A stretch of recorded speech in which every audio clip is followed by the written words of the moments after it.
ഇറാനിൽ ശക്തമായ വ്യോമാക്രമണം നടത്തി ഇസ്രയേൽ. തലസ്ഥാനമായ ടെഹ്റാൻ അടക്കം വിവിധ കേന്ദ്രങ്ങളിൽ നടത്തിയ വ്യോമാക്രമണത്തിൽ ഇറാൻ റവല്യൂഷണറി ഗാർഡിന്റെ തലവൻ ജനറൽ ഹൊസൈൻ സലാമി, ഇറാൻ സംയുക്ത സൈനിക മേധാവി മുഹമ്മദ് ബാഘേരി, സൈന്യത്തിന്റെ central headquarters commander Gholam Ali റാഷിദും മുതിർന്ന 2 ആണവ ശാസ്ത്രജ്ഞരും കൊല്ലപ്പെട്ടു.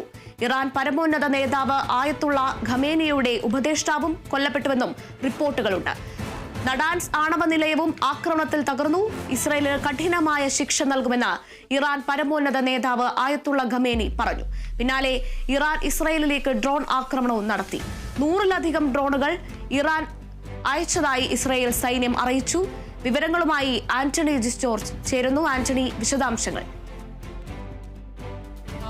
ഇന്ന് പുലർച്ചയോടുകൂടിയാണ് ഇസ്രായേൽ കനത്ത പ്രഹരം ഇറാന് ഏൽപ്പിച്ചുകൊണ്ടുള്ള ആക്രമണം നടത്തിയത്. തലസ്ഥാനമായ ടെഹ്റാൻ അടക്കം ഏതാണ്ട് 10-ലേറെ ഇടങ്ങളിൽ ശക്തമായ വ്യോമാക്രമണമാണ് ഇസ്രായേൽ നടത്തിയത്. ഇസ്രായേൽ പറഞ്ഞത് ഇറാന്റെ ആണവായുധ കേന്ദ്രങ്ങളെയും മിലിറ്ററി കേന്ദ്രങ്ങളെയും ലക്ഷ്യമിട്ടാണ് ആക്രമണം നടത്തിയത് എന്നുള്ളതാണ്. ഏതായാലും ഈ ആക്രമണത്തിൽ പ്രധാനമായും ഈ ഇറാന്റെ ഏറ്റവും പ്രധാനപ്പെട്ട ആണവ നിലയമായ നടാൻസ് ആണവ നിലയം തകർന്നിട്ടുണ്ട് എന്നുള്ള വിവരം പുറത്തേക്ക് വരുന്നുണ്ട്. അത് അന്താരാഷ്ട്ര ആണവ ഏജൻസിയും സ്ഥിരീകരിക്കുന്നുണ്ട്. മാത്രമല്ല, ഈ ആക്രമണത്തിൽ ഒരു വലിയ നഷ്ടമാണ് ഇറാനെ സംബന്ധിച്ച് ഉണ്ടായിട്ടുള്ളത്. അവരുടെ ഏറ്റവും പ്രധാനപ്പെട്ട സൈനിക മേധാവികളും ആണവ ശാസ്ത്രജ്ഞരുമാണ് കൊല്ലപ്പെട്ടിട്ടുള്ളത്. ഇവരൊക്കെയാണ്, അതായത് ഇസ്ലാമിക് റവല്യൂഷണറി ഗാർഡ്, ഈ ഇറാനെ സംബന്ധിച്ച് അവിടെ വിപ്ലവം അടക്കമുള്ള കാര്യങ്ങളിൽ ഏറ്റവും പ്രധാനപ്പെട്ട, സൈന്യത്തോടൊപ്പം തന്നെ വളരെ പ്രാധാന്യമുള്ള ഒന്നാണ് ഇസ്ലാമിക് റവല്യൂഷണറി ഗാർഡ്സ്. അതിൻ്റെ കമാൻഡർ ഇൻ ചീഫായിട്ടുള്ള ഹൊസൈനി സലാമിയാണ് കൊല്ലപ്പെട്ട ഒരാൾ. അതുപോലെ തന്നെ സംയുക്ത സൈനിക മേധാവിയായുള്ള മുഹമ്മദ് ബഗേരിയും കൊല്ലപ്പെട്ടിട്ടുണ്ട്. അദ്ദേഹം ചീഫ് ഓഫ് സ്റ്റാഫാണ്, സംയുക്ത സൈനിക മേധാവിയാണ്. അതുപോലെ തന്നെ commander of Khatam al Anbiya central headquarters commander Gholam Ali Rashid കൊല്ലപ്പെട്ട ഒരാളാണ്. അതുപോലെ തന്നെ പ്രധാനപ്പെട്ട ഈ ഇറാന്റെ പരമോന്നത നേതാവായ ആയത്തുള്ള ഖമേനിയുടെ ഏറ്റവും മുതിർന്ന ഉപദേശകനായിട്ടുള്ള അലി ഷംഖാനിയും കൊല്ലപ്പെട്ടു എന്നുള്ള വിവരങ്ങളും പുറത്തേക്ക് വരുന്നുണ്ട്. മറ്റൊന്നുള്ളത്, ആണവ മേഖലയിൽ ഇറാനെ സംബന്ധിച്ച അതിൻ്റെ ഗവേഷണങ്ങളിലടക്കം നിർണായക പങ്കുള്ള ഏറ്റവും മുതിർന്ന 2 ആണവ ശാസ്ത്രജ്ഞന്മാർ കൂടി ഈ ആക്രമണത്തിൽ കൊല്ലപ്പെട്ടിട്ടുണ്ടെന്നുള്ളതാണ്.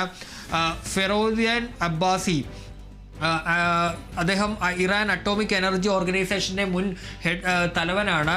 അതുപോലെ തന്നെ മുഹമ്മദ് മെഹദി തെഹ്റാൻചി ആണ് മറ്റൊരു ശാസ്ത്രജ്ഞൻ. ഇയാൾ ഏറ്റവും ഇറാൻ്റെ ന്യൂക്ലിയർ ആയുധ പരിപാടിയിലെ ഏറ്റവും പ്രധാനപ്പെട്ട ഒരു ശാസ്ത്രജ്ഞനാണ് മുഹമ്മദ് മെഹദി. ഏതായാലും അങ്ങനെ 2 ശാസ്ത്രജ്ഞന്മാർ കൂടി കൊല്ലപ്പെട്ടു. അങ്ങനെ സൈനിക മേഖലയിലും ആണവ മേഖലയിലും കനത്ത തിരിച്ചടി ഇറാന് ഉണ്ടായിരിക്കുന്നു എന്നുള്ളതാണ് ഏറ്റവും പ്രധാനപ്പെട്ട ഒരു കാര്യം. ഇതിന് പുറമെ ഇറാൻ മാധ്യമങ്ങൾ റിപ്പോർട്ട് ചെയ്യുന്നത് പ്രകാരം നിരവധി സ്ത്രീകളും കുട്ടികളും അടക്കം ഇസ്രായേലിൻ്റെ ആക്രമണത്തിൽ കൊല്ലപ്പെട്ടിട്ടുണ്ട്. വലിയ നാശം പല ഭാഗങ്ങളിലും ഉണ്ടായിട്ടുണ്ടെന്നുള്ളതാണ് ഇറാൻ മാധ്യമങ്ങൾ റിപ്പോർട്ട് ചെയ്യുന്നത്. ഏതായാലും ഇസ്രായേലിന് കനത്ത മറുപടി നൽകുമെന്ന് ഇറാന്റെ പരമോന്നത നേതാവായ ആയത്തുള്ള ഖമേനി വ്യക്തമാക്കിയിട്ടുണ്ട്. കഠിനമായ ശിക്ഷ നൽകുമെന്നാണ് ഖമേനി പറഞ്ഞിട്ടുള്ളത്. ഏതായാലും അതിനു പിന്നാലെ ഇസ്രായേലിലേക്ക് ഇറാൻ ഡ്രോണുകൾ അയച്ചുള്ള ആക്രമണം നടത്തി. ഏതായാലും അത് തടയാൻ കഴിഞ്ഞിട്ടുണ്ടെന്നാണ് ഇസ്രായേൽ സൈന്യം പറയുന്നത്. 100ഓളം ഡ്രോണുകളാണ് ഇസ്രായേലിൻ്റെ അതിർത്തിയിലേക്ക് എത്തിയത്.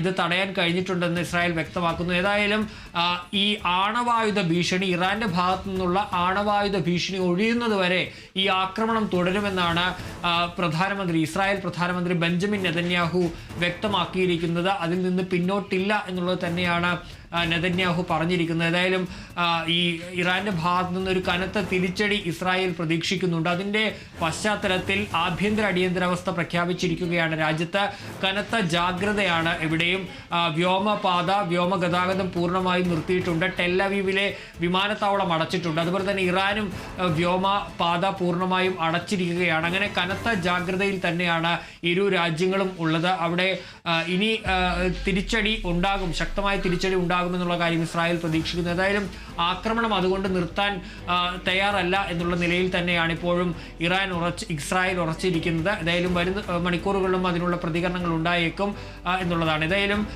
ഈ ഒരു ഇടവേളയ്ക്ക് ശേഷം ഈ ഗസ ഇസ്രായേൽ യുദ്ധത്തിന് പിന്നാലെ തന്നെയാണ് വീണ്ടും ഒരു യുദ്ധത്തിന്റെ സാഹചര്യത്തിലേക്ക് പശ്ചിമേഷ്യ പോകുന്നത്. അതുകൊണ്ട് തന്നെ ആശങ്കയായി ഇപ്പോൾ ക്രൂഡ് ഓയിലിന്റെ വില അടക്കം വർദ്ധിച്ചിട്ടുണ്ട്. ബ്ലെൻഡഡ് ഈ ക്രൂഡ് ഓയിലിന്റെ വില 13%. ഇന്നലത്തേതിൽ നിന്ന് 13% വർധനവാണ് ക്രൂഡ് ഓയിൽ വിലയിൽ ഉണ്ടായിട്ടുള്ളത്.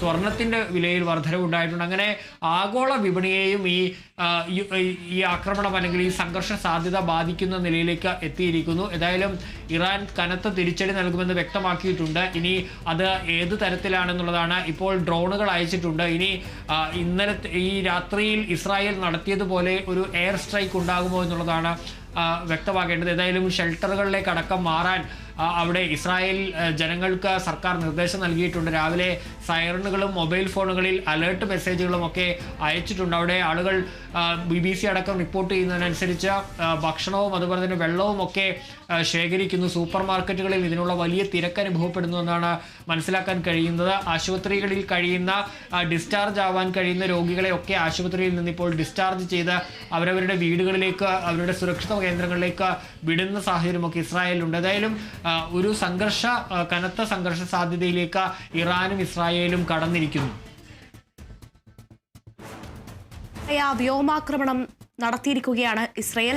തലസ്ഥാനമായ ടെഹ്റാൻ അടക്കം വിവിധ കേന്ദ്രങ്ങളിൽ നടത്തിയ വ്യോമാക്രമണത്തിൽ ഇറാൻ റവല്യൂഷണറി ഗാർഡിന്റെ തലവനായ ജനറൽ ഹുസൈൻ സലാമി അടക്കം കൊല്ലപ്പെട്ടിരിക്കുകയാണ്.